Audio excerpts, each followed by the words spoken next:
News টুডেতে আপনাদেরকে স্বাগত। আমি রিক, দেখে নিচ্ছি এই মুহূর্তের বিশেষ খবর। দেশের অভ্যন্তরীণ বিষয় নিয়ে অন্য দেশের চিন্তার প্রয়োজন নেই। গুজরাটের সুরাটে একটি অনুষ্ঠানে এসে মন্তব্য করলেন বিদেশমন্ত্রী এস জয়শঙ্কর।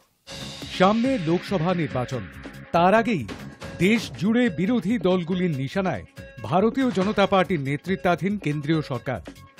ঝাড়খণ্ডের প্রাক্তন মুখ্যমন্ত্রী হেমন্ত সোরেন, দিল্লির মুখ্যমন্ত্রী অরবিন্দ কেজরিওয়ালের গ্রেপ্তার হওয়া থেকে শুরু করে বিভিন্ন রাজ্যে বিরোধী দলগুলোর ওপর ইডি, সিবিআই কিংবা আয়কর দপ্তরের মতো কেন্দ্রীয় এজেন্সির মাধ্যমে আঘাত নামিয়ে আনার অভিযোগও শুনতে হচ্ছে বিজেপি নেতৃত্বকে।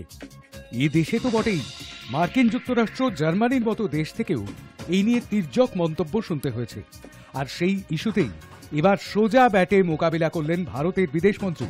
বললেন, घर का मामला নিয়ে অন্যদের না ভাবাই ভালো। कुछ कोर्ट्स ने कुछ मुख्यमंत्रियों को जेल में भेजा भ्रष्टाचार के आरोपों में।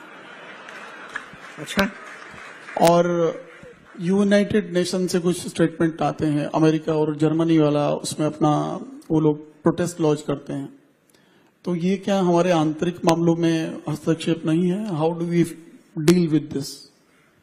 नहीं, देखिए, इसके दो पहलू हैं। एक तो प्रेस वाले जो है ना, वो उनका काम है ये, वो पहुंच जाएंगे किसी के सामने, माइक खड़ा कर देंगे और कहेंगे, अरे भारत में ये हुआ है तो आपकी क्या राय है। आपको कुछ तो कहना पड़ेगा ना, तो वो कहलवाते हैं लोगों से। तो एक तो इनका रोल है।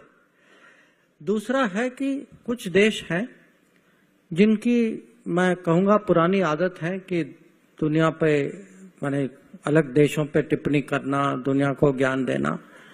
पर उनको भी समझना चाहिए कि ये, इसका अब समय बीत चुका है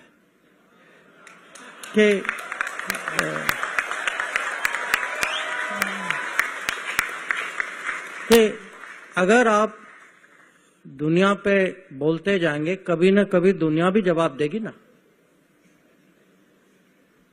तो मैं तो चाहूंगा, और मैं कभी कभी अपने माने जो साथ वाले विदेश मंत्री हैं या जो भी, जिनसे भी मैं इनको बहुत समझाने की कोशिश करता हूं कि दुनिया में एक मर्यादा होती कि जैसे हम सब लोग एक ही इलाके में रहते हैं, घर में जो होती है वो उनके घर का मामला है। গুজরাটের সুরাটে ইয়াং বিজনেস লিডার্সদের নিয়ে একটি সম্মেলনে উপস্থিত ছিলেন দেশের বিদেশমন্ত্রী। ইন্টারাকশন সেশন চলাকালীন সঞ্চালকের প্রশ্নের উত্তরে ডক্টর এস জয়শঙ্কর বলেন, আগে অনেক দেশের অন্য দেশের বিষয়ে জ্ঞান দেওয়ার অভ্যাস ছিল, কিন্তু এখন সময়টা পাল্টে গিয়েছে। High news network. একদিকে ভোট আর একদিকে জলপাইগুড়ির পরিস্থিতি, এই আবহে জলপাইগুড়ি আসছেন প্রধানমন্ত্রী। প্রথম দফাতেই লোকসভার ভোট গ্রহণ রয়েছে জলপাইগুড়ি আসনে, কিন্তু তার আগে ভোটের প্রচার থমকে দিয়েছে টর্নেডোর তাণ্ডব। থমকে গিয়েছে জলপাইগুড়ি জেলার বিস্তীর্ণ এলাকার স্বাভাবিক জীবনও। ঝড়ে লণ্ডভণ্ড জলপাইগুড়ি। তারপরও সময় তো আর দেরি নেই ভোট প্রচারের। 19 এপ্রিল রাজ্যের 3 আসনে ভোট রয়েছে। তার মধ্যে রয়েছে কোচবিহার, আলিপুরদুয়ার এবং জলপাইগুড়ি। একদিকে জলপাইগুড়িতে লণ্ডভণ্ড অবস্থা, অন্যদিকে রয়েছে ভোটও। আর সেই আবহে বৃহস্পতিবারই কোচবিহারে আসছেন প্রধানমন্ত্রী নরেন্দ্র মোদী। সেই জনসভার পরে জলপাইগুড়িতে তার সমাবেশ রয়েছে রবিবার। বিজেপি সূত্রে জানা গিয়েছে, পাশাপাশি 2 আসন জলপাইগুড়ি এবং আলিপুরদুয়ারের জন্যই একই মঞ্চ থেকে ভোটের প্রচারে সমাবেশ করবেন প্রধানমন্ত্রী। তবে আগে অন্যরকম কর্মসূচি ছিল প্রধানমন্ত্রীর। ঠিক ছিল রবিবার প্রথমে বালুরঘাটে সভা করে জলপাইগুড়ি যাবেন তিনি। তবে ঝড়ের তাণ্ডব বদলে দিল প্রধানমন্ত্রীর পরিকল্পনা। ঠিক ছিল দুপুর 2:30টার সময় বালুরঘাটে রাজ্য বিজেপির সভাপতি সুকান্ত মজুমদারের লোকসভা আসনে প্রচার সেরে বিকেল 4:30টার সময় জলপাইগুড়ি পৌঁছবেন প্রধানমন্ত্রী। কিন্তু এখন যা পরিকল্পনা, তাতে রবিবার বালুরঘাটে প্রধানমন্ত্রীর সভা হচ্ছে না। পরিবর্তে তিনি কিছুটা আগে জলপাইগুড়ি পৌঁছে যেতে পারেন। ঝড়ে বিধ্বস্ত জেলার পরিস্থিতি নিয়ে জেলার বিজেপি নেতাদের সঙ্গে কথাও বলতে পারেন তিনি। উল্লেখ্য, রবিবার ঝড়ের পরেই এক্স হ্যান্ডেলে উদ্বেগ প্রকাশ করেছিলেন প্রধানমন্ত্রী। স্থানীয় নেতা কর্মীদের সহায়তা করারও কথা বলেছিলেন তিনি। সেই কাজ কেমন হয়েছে রবিবার প্রধানমন্ত্রী তার খোঁজ খবর নিতে পারেন বলেও মনে করা হচ্ছে। তবে এখনো পর্যন্ত রাজ্য বিজেপির কাছে প্রধানমন্ত্রীর দপ্তর থেকে কোনো সূচি আসেনি বলেই জানা যাচ্ছে। প্রসঙ্গত, রবিবার ঝড়ের তাণ্ডবে জলপাইগুড়ি, ময়নাগুড়ি সহ অনেক এলাকায় ক্ষতিগ্রস্ত হয়েছে। ঘটনায় মারা গিয়েছেন 5 জন, আহত হয়েছেন একাধিক মানুষ। সেদিনই কৃষ্ণনগরে সভা ছিল মুখ্যমন্ত্রী মমতা বন্দ্যোপাধ্যায়ের। সেখান থেকে কলকাতা ফিরেই মন্ত্রী অরূপ বিশ্বাসকে নিয়ে রাতে বিশেষ বিমানে জলপাইগুড়ি চলে যান মুখ্যমন্ত্রী। সোমবার সকালে রাজ্যপাল সিবি আনন্দ বোসও পৌঁছন জলপাইগুড়ি। তার কিছুটা পরে পৌঁছন বিরোধী দলনেতা শুভেন্দু অধিকারী। তবে কাছেই বালুরঘাটে নিজের কেন্দ্র থাকলেও জলপাইগুড়ি যাননি সুকান্ত মজুমদার। আর এ নিয়ে ইতিমধ্যেই প্রশ্ন তুলেছেন অভিষেক বন্দ্যোপাধ্যায়ও।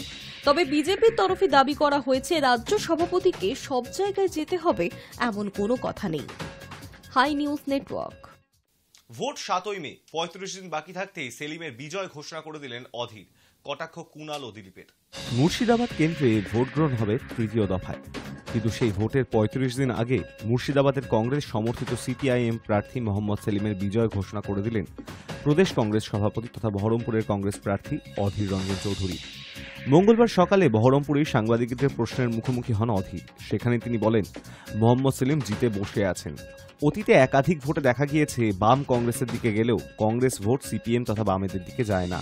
অস্বীকার না করে অধীরের জবাব, সেটা একটা পর্ব ছিল, কিন্তু সময় বদলায়, সময়ের সঙ্গে ভাবনাও বদলায়। অর্থাৎ অধীর নিশ্চিত এবার মুর্শিদাবাদ কেন্দ্রে কংগ্রেসের ভোট সিপিএম এর রাজ্য সম্পাদক সেলিমের দিকেই যাবে। ঘটনাচক্রে সেলিম বা সিপিএম এর সঙ্গে বোঝাপড়া সম্পর্কে এই প্রথম মুখ খুললেন অধীর।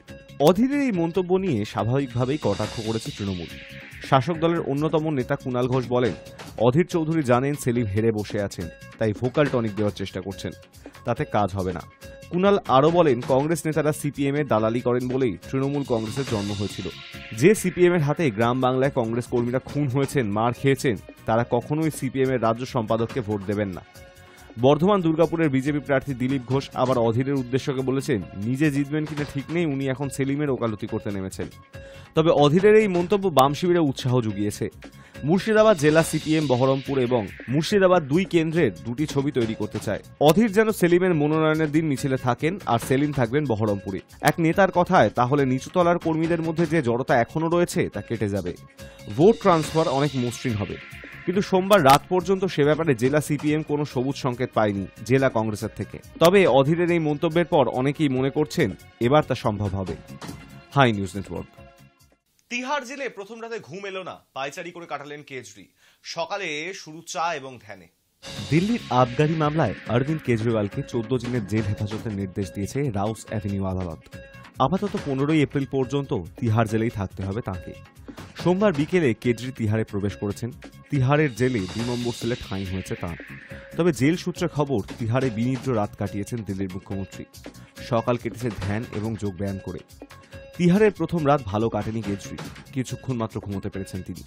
কেজরিকে সোমবার বিকেলে তিহারে নিয়ে যাওয়া হয়। সেখানে ডাক্তারি পরীক্ষা করে দেখা যায় তার শরীরে শর্করার মাত্রা 50-এর নিচে নেমে গিয়েছে। চিকিৎসকের পরামর্শে তাকে ওষুধ দেওয়া হয়। এরপর বিকেলে চা এবং রাতে বাড়ির তৈরি খাবার পরিবেশন করা হয় আপ প্রধানকে। সূত্রের খবর, তিহারের কক্ষে কেজরিওয়ালকে একটি গদি, একটি কম্বল এবং 2টি বালিশ দেওয়া হয়েছে। তবে সোমবার রাতে কিছুক্ষণ মাত্র সিমেন্টের বিছানায় শুয়ে ঘুমিয়েছিলেন কেজরি। গভীর রাতে তাকে কক্ষের মধ্যে পায়চারি করতে দেখা যায়।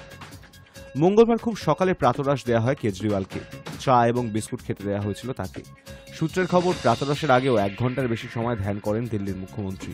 বেশ কিছুক্ষণ যোগব্যায়ামও করেন। এরপর দুপুর 12টা নাগাদ তাকে বাড়িতে তৈরি খাবার পরিবেশন করা হয়। জেল সূত্রে খবর, মঙ্গলবার সকালেও কেজরির সুগার টেস্ট করা হয়েছিল। তখনও তার শরীরে শর্করার মাত্রা কম ছিল। জেলের চিকিৎসকদের নজরদারিতে রয়েছেন তিনি। তাকে দুপুরে এবং রাত্রে বাড়ির তৈরি খাবার খাওয়ার অনুমতি দেওয়া হয়েছে। তার শরীরে শর্করার মাত্রা স্বাভাবিক না হওয়া পর্যন্ত প্রতিদিন তাকে বাড়ির খাবার পরিবেশন করা হবে।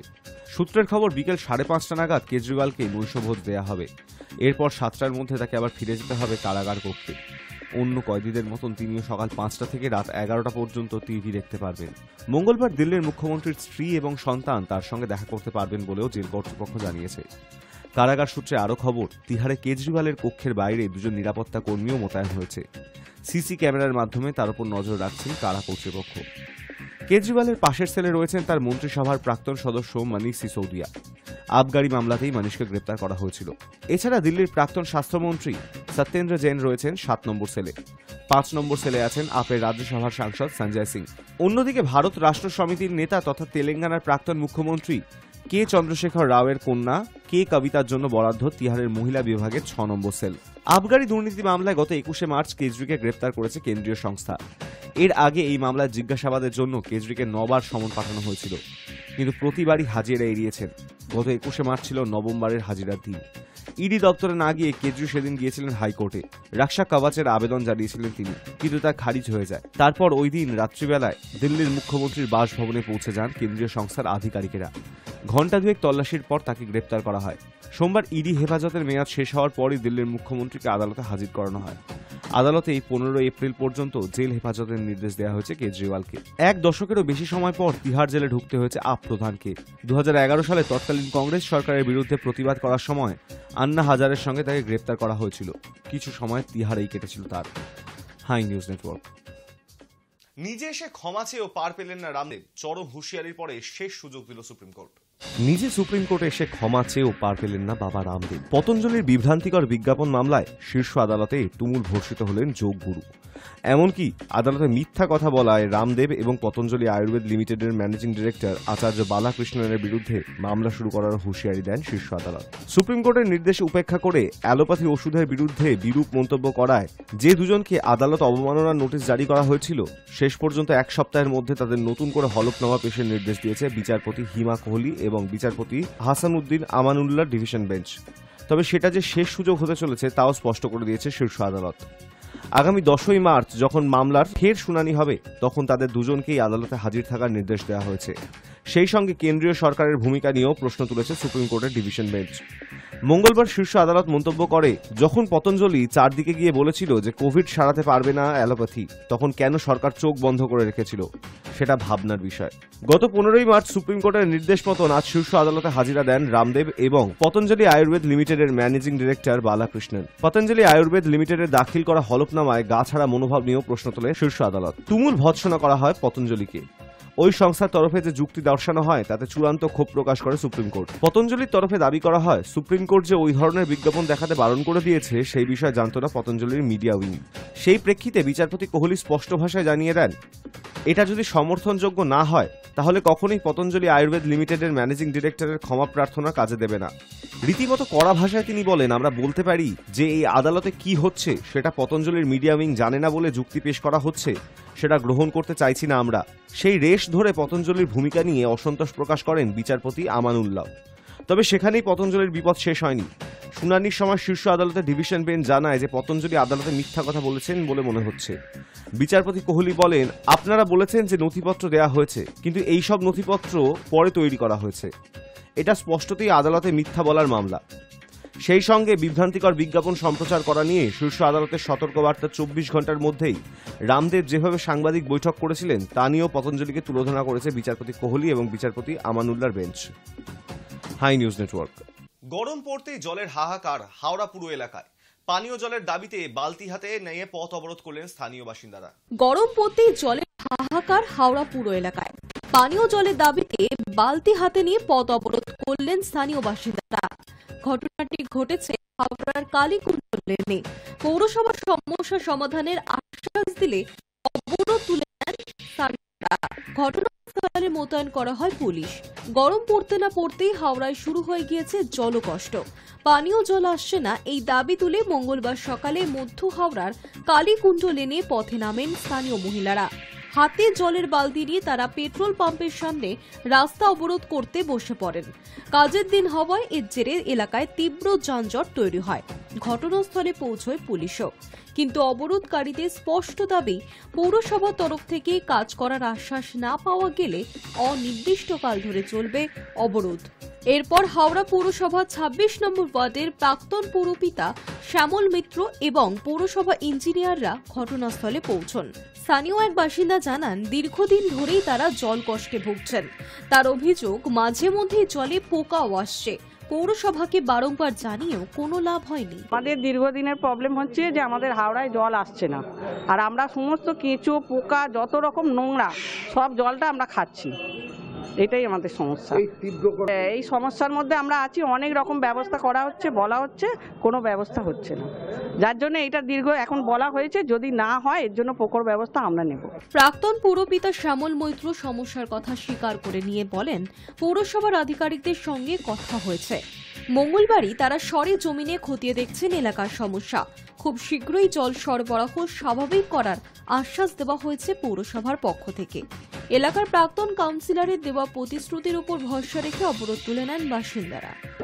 জল সংকট এইখানটা বহুদিন ধরে, এই লাস্ট 6 মাস দেখছি এখানে আগে জল ছিল ভালো, মানে এখানে জল অ্যাভেলেবেল ছিল। জলটা এখানে একটা সুরকি কলে কোনো একটা ডিজাস্টার হয়েছিল জলে, তা সুরকি কলে কাজটা করার পর থেকেই সেই জলটা এখান থেকে চলে গেল, এবং বহুদিন ধরে মানুষ বলছে, আমিও বলছি, আমিও জানাচ্ছি কর্পোরেশনকে, যেহেতু কর্পোরেশনে ইঞ্জিনিয়ারিং এই জলের ডিপার্টমেন্টে একটু স্ট্রেংথটা কম আছে আমাদের, সেহেতু পেরে উঠতে পারেছে। কিন্তু আজকে এখানকার বাসিন্দারা তারা তাদের ন্যায্য দাবি নিয়ে অবরোধ করেছিলেন, কিন্তু এরা খুব ভালো মানুষ, ভদ্র মানুষ। আমি এসেছিলাম, লোকাল কাউন্সিলর বলুন, প্রাক্তন কাউন্সিলর বলুন, এসে এদের রিকোয়েস্টে বলেছি, এক্সিকিউটিভ ইঞ্জিনিয়ার এসছেন, কমিশনার পাঠিয়েছেন, রাস্তা কেটে আজকে কাজ হবে, দেখা যাক জলটা এনে দেয় এখন প্রধান কাজ। না, এটা হচ্ছে 6 বছর ভোট নিয়ে এটা জানি, কিন্তু ভোট না থাকার পরেও আমি যেহেতু আমার এই এলাকাটা বলতে পারি সার্ভিস অ্যাক্টিভ আছে, সার্ভিসের দিক দিয়ে মানুষের কোনো ক্ষতি হয়নি, কিন্তু যেহেতু জলটা একটা মানুষের অন্যতম চাহিদা, বিশেষ এই গরমে বিশেষ সবসময়, তাই এইটা খামতি থাকলেও সেই খামতিটা যাতে আমরা মেটাতে পারি সেটা দেখি। High news network. প্রেম করছেন বলিউড অভিনেত্রী কৃতি শ্যানন, অবশেষে কাকে মন দিলেন কৃতি? বেশ কয়েক মাস ধরেই বলিউডে গুঞ্জনে রয়েছে কৃতি শ্যানন নাকি প্রেম করছেন, তাও আবার প্রেমিকের বয়স কৃতির থেকে 9 বছর কম। এমনকি মাঝে মধ্যে কৃতি এবং তার প্রেমিককে এদিক ওদিক দেখাও যাচ্ছে। তা কাকে অবশেষে মন দিলেন কৃতি? গুঞ্জন বলছে লন্ডনের ব্যবসায়ী কবির বাহিয়ার প্রেমে পড়েছেন কৃতি। এই কবিরের সঙ্গে দেখা করতেই নাকি মাঝে মধ্যেই লন্ডনে যান কৃতি। জানা গিয়েছে বোন নূপুর শ্যাননের হাত ধরেই কবিরের সঙ্গে পরিচয় কৃতির, তারপর বন্ধুত্ব এবং সেখান থেকে প্রেম। কয়েকদিন আগেই ভাইরাল হয়েছিল কৃতি এবং কবিরের হাত ধরে ঘুরে বেড়ানোর ছবিও। সূত্র বলছে এই কবির বাহিয়ায় ক্রিকেটার মহেন্দ্র সিং ধোনি এবং হার্দিক পান্ডিয়ার খুব কাছের বন্ধু, তাই ছোটবেলা থেকে ক্রিকেট খেলাতেও পারদর্শী কবির। সূত্র বলছে এবার হোলি কবিরের সঙ্গেই কাটিয়েছেন কৃতি। সোশ্যাল মিডিয়ায় সেই ছবি শেয়ারও করেছেন অভিনেত্রী। গত বছরে গুঞ্জনে শোনা গিয়েছিল দক্ষিণী তারকা প্রভাসের সঙ্গে নাকি জমিয়ে প্রেম করছেন বলিউড সুন্দরী কৃতি শ্যানন। এমনকি সেই প্রেম গুঞ্জনের কারণেই আদিপুরুষ ছবিতে জুটি বেঁধেছিলেন কৃতি এবং প্রভাস। তবে নতুন খবর হলো প্রভাসের সঙ্গে নাকি প্রেম ভেঙেছে কৃতির। প্রকাশ্যেই কৃতি জানিয়েছেন তিনি একেবারেই সিঙ্গেল, কোনো প্রেমিক নেই তার জীবনে। বলিউডে পা দেওয়ার পরপরই জ্যাকি শ্রফের ছেলে টাইগারের সঙ্গে নাম জুড়েছিল কৃতি শ্যাননের। একসময় সুশান্ত সিং রাজপুতের সঙ্গেও প্রেমের বন্ধনে যুক্ত ছিলেন কৃতি। তবে কৃতির মতে আপাতত তিনি সিঙ্গেল, তার কাছে কেরিয়ারই সবথেকে বেশি গুরুত্বপূর্ণ, তাই প্রেমের কোনো সুযোগই নেই। High news network. News today এখন এই পর্যন্তই। দেখতে থাকুন হাই নিউজ, নির্ভীক নিরপেক্ষ।